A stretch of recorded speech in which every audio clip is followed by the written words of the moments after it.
ان سے کہہ دو کہ خدا کی ہدایت یعنی دین اسلام ہی ہدایت ہے۔ القرآن والحکیم۔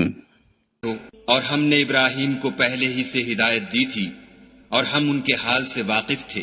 جب انہوں نے اپنے باپ اور اپنی قوم کے لوگوں سے کہا کہ یہ کیا مورتیں ہیں جن کی پرستش پر تم معتکف و قائم ہو، وہ کہنے لگے کہ ہم نے اپنے باپ دادا کو ان کی پرستش کرتے دیکھا ہے۔ ابراہیم نے کہا کہ تم بھی گمراہ ہو اور تمہارے باپ دادا بھی صریح گمراہی میں پڑے رہے۔ وہ بولے کیا تم ہمارے پاس واقعی حق لائے ہو یا ہم سے کھیل کی باتیں کرتے ہو؟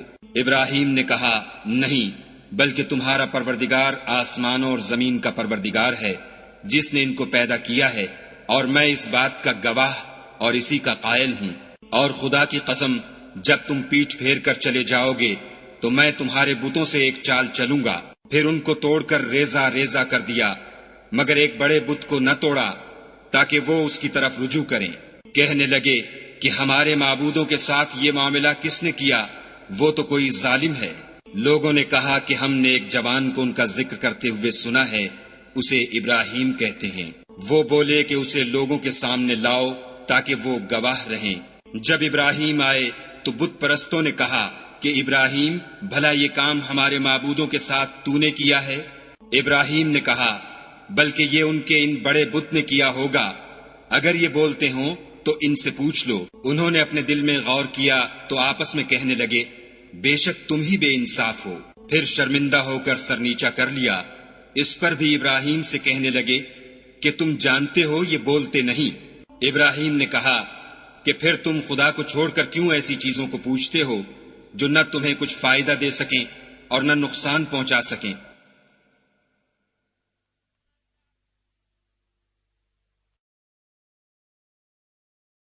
تف ہے تم پر اور جن کو تم خدا کے سوا پوچھتے ہو ان پر، کیا تم عقل نہیں رکھتے؟ تب وہ کہنے لگے کہ اگر تمہیں اس سے اپنے معبود کا انتقام لینا اور کچھ کرنا ہے تو اس کو جلا ڈالو اور اپنے معبودوں کی مدد کرو۔ ہم نے حکم دیا اے آگ سرد ہو جا اور ابراہیم پر موجب سلامتی بن جا۔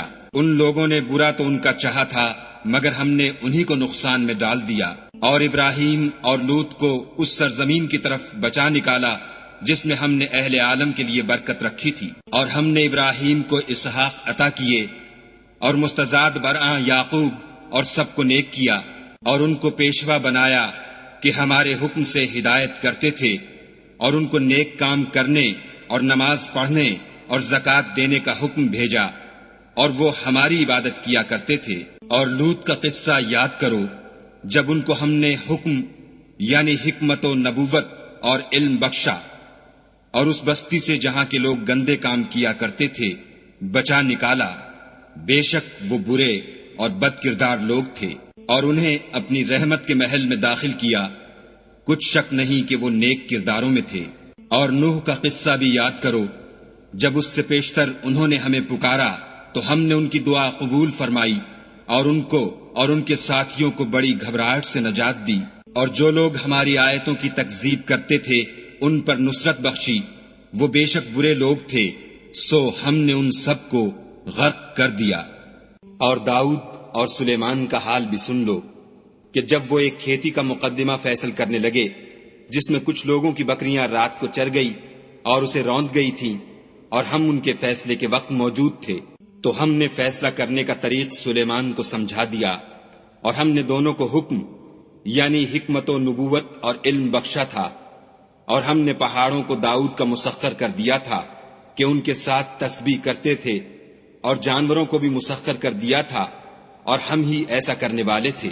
اور ہم نے تمہارے لیے ان کو ایک طرح کا لباس بنانا بھی سکھا دیا تاکہ تم کو لڑائی کے ضرر سے بچائے، بس تم کو شکر گزار ہونا چاہیے۔ اور ہم نے تیز ہوا سلیمان کے تابع فرمان کر دی تھی جو ان کے حکم سے اس ملک میں چلتی تھی جس میں ہم نے برکت دی تھی یعنی شام، اور ہم ہر چیز سے خبردار ہیں۔ اور دیووں کی جماعت کو بھی ان کے تابع کر دیا تھا کہ ان میں سے بعض ان کے لیے غوطے مارتے تھے اور اس کے سوا اور کام بھی کرتے تھے، اور ہم ان کے نگہبان تھے۔ اور ایوب کو یاد کرو جب انہوں نے اپنے پروردگار سے دعا کی کہ مجھے ایذا ہو رہی ہے اور تو سب سے بڑھ کر رحم کرنے والا ہے، تو ہم نے ان کی دعا قبول کر لی اور جو ان کو تکلیف تھی وہ دور کر دی، اور ان کو بال بچے بھی عطا فرمائے، اور اپنی مہربانی سے ان کے ساتھ اتنے ہی اور بخشے، اور عبادت کرنے والوں کے لیے یہ نصیحت ہے۔ اور اسماعیل اور ادریس اور ذوالکفل کو بھی یاد کرو، یہ سب صبر کرنے والے تھے، اور ہم نے ان کو اپنی رحمت میں داخل کیا، بلا شبہ وہ نیکوکار تھے۔ اور ذوالنون کو یاد کرو جب وہ اپنی قوم سے ناراض ہو کر غصے کی حالت میں چل دیے، اور خیال کیا کہ ہم ان پر قابو نہیں پا سکیں گے، آخر اندھیرے میں خدا کو پکارنے لگے کہ تیرے سوا کوئی معبود نہیں، تو پاک ہے اور بے شک میں قصوروار ہوں۔ تو ہم نے ان کی دعا قبول کر لی اور ان کو غم سے نجات بخشی، اور ایمان والوں کو ہم اسی طرح نجات دیا کرتے ہیں۔ اور زکریا کو یاد کرو جب انہوں نے اپنے پروردگار کو پکارا کہ پروردگار مجھے اکیلا نہ چھوڑ، اور تو سب سے بہتر وارث ہے، تو ہم نے ان کی پکار سن لی اور ان کو یحییٰ بخشے اور ان کی بیوی کو اولاد کے قابل بنا دیا۔ یہ لوگ لپک لپک کر نیکیاں کرتے اور ہمیں امید اور خوف سے پکارتے اور ہمارے آگے عاجزی کیا کرتے تھے۔ اور ان مریم کو بھی یاد کرو جنہوں نے اپنی عفت کو محفوظ رکھا، تو ہم نے ان میں اپنی روح پھونک دی اور ان کو اور ان کے بیٹے کو اہل عالم کے لیے نشانی بنا دیا۔ یہ تمہاری جماعت ایک ہی جماعت ہے اور میں تمہارا پروردگار ہوں، تو میری ہی عبادت کیا کرو۔ اور یہ لوگ اپنے معاملے میں باہم متفرق ہو گئے، مگر سب ہماری طرف رجوع کرنے والے ہیں۔ جو نیک کام کرے گا اور مومن بھی ہوگا تو اس کی کوشش رائے گاں نہ جائے گی، اور ہم اس کے لیے ثواب اعمال لکھ رہے ہیں۔ اور جس بستی والوں کو ہم نے ہلاک کر دیا محال ہے کہ رجوع کریں، وہ رجوع نہیں کریں گے، یہاں تک کہ یاجوج اور ماجوج کھول دیے جائیں اور وہ ہر بلندی سے دوڑ رہے ہوں، اور قیامت کا سچا وعدہ قریب آ جائے تو ناگاہ کافروں کی آنکھیں کھلی کی کھلی رہ جائیں اور کہنے لگیں کہ ہائے شامت، ہم اس حال سے غفلت میں رہے، بلکہ ہم اپنے حق میں ظالم تھے۔ کافروں، اس روز تم اور جن کی تم خدا کے سوا عبادت کرتے ہو دوزخ کا ایندھن ہوں گے، اور تم سب اس میں داخل ہو کر رہو گے۔ اگر یہ لوگ در حقیقت معبود ہوتے تو اس میں داخل نہ ہوتے، سب اس میں ہمیشہ جلتے رہیں گے، وہاں ان کو چلانا ہوگا اور اس میں کچھ نہ سن سکیں گے۔ جن لوگوں کے لیے ہماری طرف سے پہلے بھلائی مقرر ہو چکی ہے وہ اس سے دور رکھے جائیں گے، یہاں تک کہ اس کی آواز بھی تو نہیں سنیں گے، اور جو کچھ ان کا جی چاہے گا اس میں، یعنی ہر طرح کے عیش اور لطف میں ہمیشہ رہیں گے۔ ان کو اس دن کا بڑا بھاری خوف غمگین نہیں کرے گا، اور فرشتے ان کو لینے آئیں گے اور کہیں گے کہ یہی وہ دن ہے جس کا تم سے وعدہ کیا جاتا تھا، جس دن ہم آسمان کو اس طرح لپیٹ لیں گے جیسے خطوں کا تومار لپیٹ لیتے ہیں۔ جس طرح ہم نے کائنات کو پہلے پیدا کیا تھا اسی طرح دوبارہ پیدا کر دیں گے۔ یہ وعدہ ہے جس کا پورا کرنا لازم ہے، ہم ایسا ضرور کرنے والے ہیں۔ اور ہم نے نصیحت کی کتاب یعنی تورات کے بعد زبور میں لکھ دیا تھا کہ میرے نیکوکار بندے ملک کے وارث ہوں گے۔ عبادت کرنے والے لوگوں کے لیے اس میں خدا کے حکموں کی تبلیغ ہے۔ اور اے محمد صلی اللہ علیہ وآلہ وسلم، ہم نے تم کو تمام جہان کے لیے رحمت بنا کر بھیجا ہے۔ کہہ دو کہ مجھ پر خدا کی طرف سے یہ وحی آتی ہے کہ تم سب کا معبود خدا واحد ہے، تو تم کو چاہیے کہ فرما بردار ہو جاؤ۔ اگر یہ لوگ منہ پھیریں تو کہہ دو کہ میں نے تم سب کو یکساں احکام الہی سے آگاہ کر دیا ہے، اور مجھ کو معلوم نہیں کہ جس چیز کا تم سے وعدہ کیا جاتا ہے وہ ان قریب آنے والی ہے یا اس کا وقت دور ہے۔ جو بات پکار کر کی جائے وہ اسے بھی جانتا ہے، اور جو تم پوشیدہ کرتے ہو اس سے بھی واقف ہے۔ اور میں نہیں جانتا، شاید وہ تمہارے لیے آزمائش ہو، اور ایک مدت تک تم اس سے فائدہ اٹھاتے رہو۔ پیغمبر صلی اللہ علیہ وآلہ وسلم نے کہا کہ اے میرے پروردگار، حق کے ساتھ فیصلہ کر دے، اور ہمارا پروردگار بڑا مہربان ہے، اسی سے ان باتوں میں جو تم بیان کرتے ہو مدد مانگی جاتی ہے۔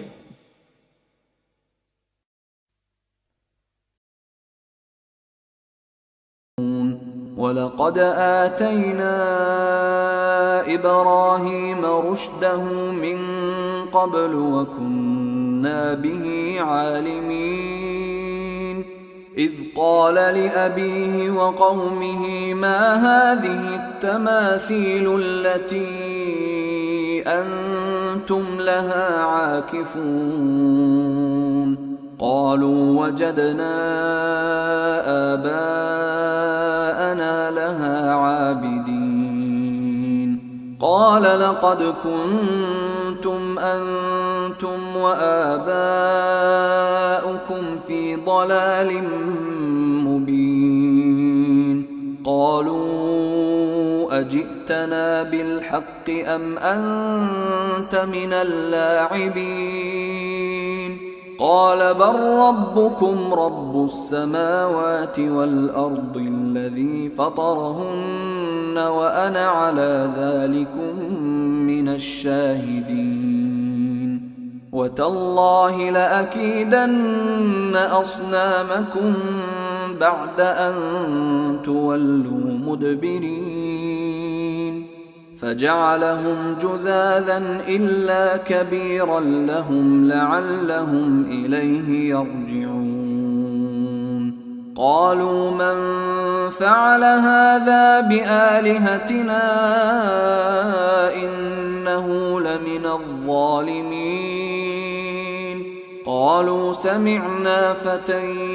يذكرهم يقال له إبراهيم قالوا فأتوا به على أعين الناس لعلهم يشهدون قالوا أأنت فعلت هذا بآلهتنا يا إبراهيم قال بل فعله كبيرهم هذا فاسألوهم إن كانوا ينطقون فرجعوا إلى أنفسهم فقالوا إنكم أنتم الظالمون ثم نكسوا على رؤوسهم لقد علمت ما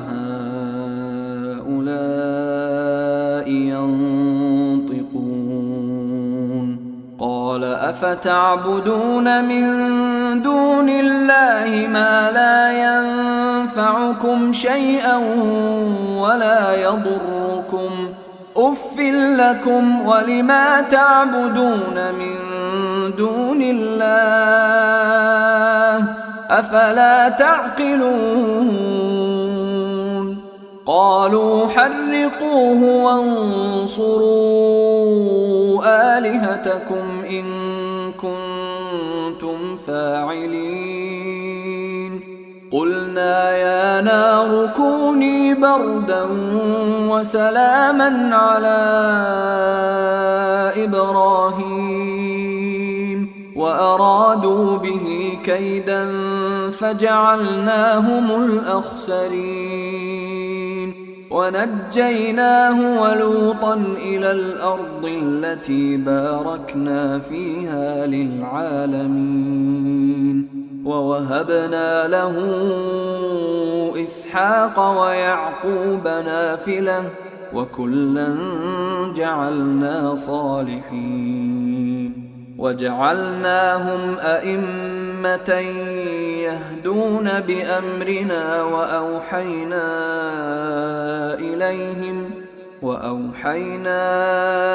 إليهم فعل الخيرات وإقام الصلاة وإيتاء الزكاة وكانوا لنا عابدين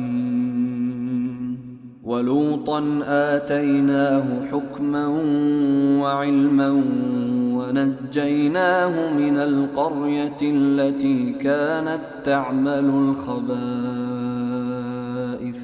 إنهم كانوا قوم سوء فاسقين وأدخلناه في رحمتنا إنه من الصالحين ونوحا إذ نادى من قبل فاستجبنا له فنجيناه وأهله من الكرب العظيم ونصرناه من القوم الذين كذبوا بآياتنا إنهم كانوا قوم سوء فأغرقناهم أجمعين.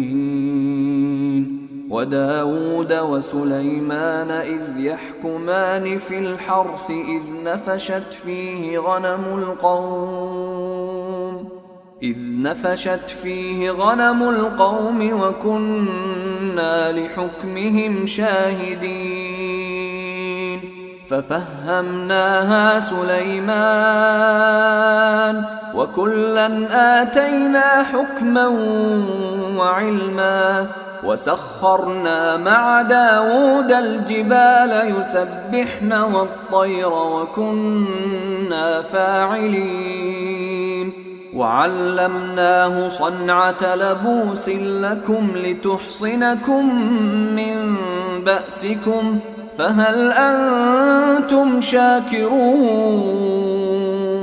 ولسليمان الريح عاصفة تجري بأمره إلى الأرض التي باركنا فيها وكنا بكل شيء عالمين. ومن الشياطين من يغوصون له ويعملون عملا دون ذلك وكنا لهم حافظين. وأيوب إذ نادى ربه أني مسني الضر وأنت أرحم الراحمين.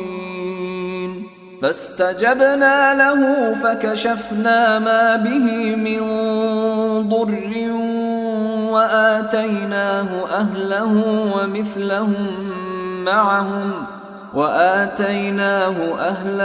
ومثلهم معهم رحمة من عندنا وذكرى للعابدين. وإسماعيل وإدريس وذا الكفل كل من الصابرين وأدخلناهم في رحمتنا إنهم من الصالحين.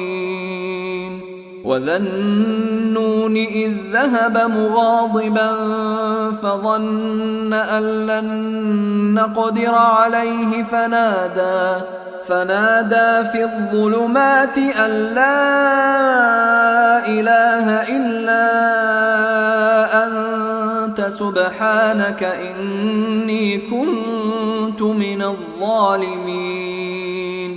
فاستجبنا له ونجيناه من الغم وكذلك ننجي المؤمنين. وزكريا إذ نادى ربه رب لا تذرني فردا وأنت خير الوارثين.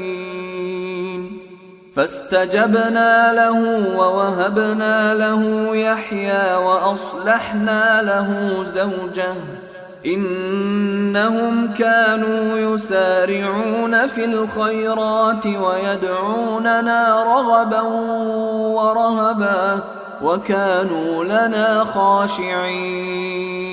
والتي أحصنت فرجها فنفخنا فيها من روحنا وجعلناها وابنها آية للعالمين.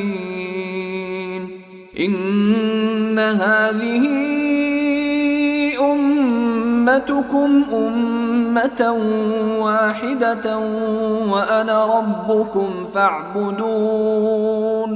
وتقطعوا أمرهم بينهم كل إلينا راجعون. فمن يعمل من الصالحات وهو مؤمن فلا كفران لسعيه وإنا له كاتبون.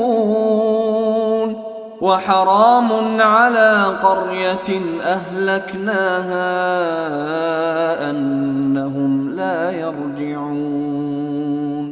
حتى إذا فتحت يأجوج ومأجوج وهم من كل حدب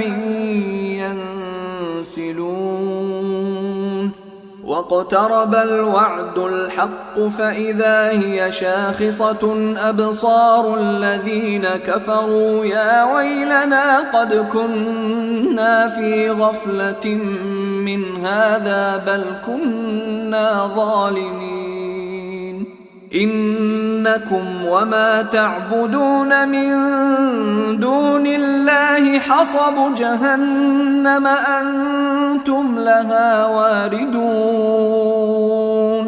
لو كان هؤلاء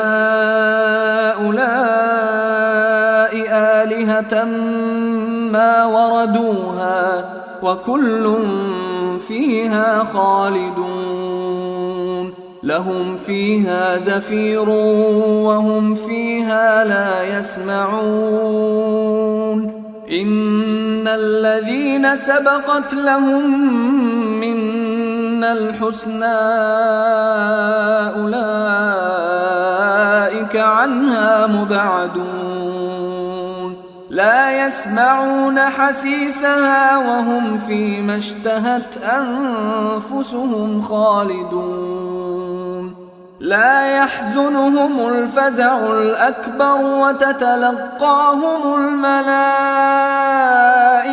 هذا يومكم الذي كنتم توعدون يوم نطوي السماء كطي السجل للكتب كما بدأنا أول خلق نعيده وعدا علينا إنا كنا فاعلين ولقد كتبنا في الزبور من بعد الذكر أن الأرض يرثها عبادي الصالحون إن في هذا لبلاغا لقوم عابدين وما أرسلناك إلا رحمة للعالمين قل إنما يوحى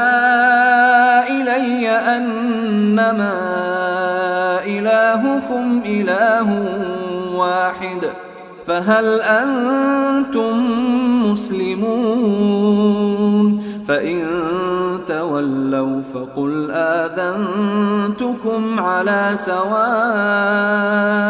وإن أدري أقريب أم بعيد ما توعدون إنه يعلم الجهر من القول ويعلم ما تكتمون وإن أدري لعله فتنة لكم ومتاع إلى حين قال رب احكم بالحق وربنا الرحمن المستعان على ما تصفون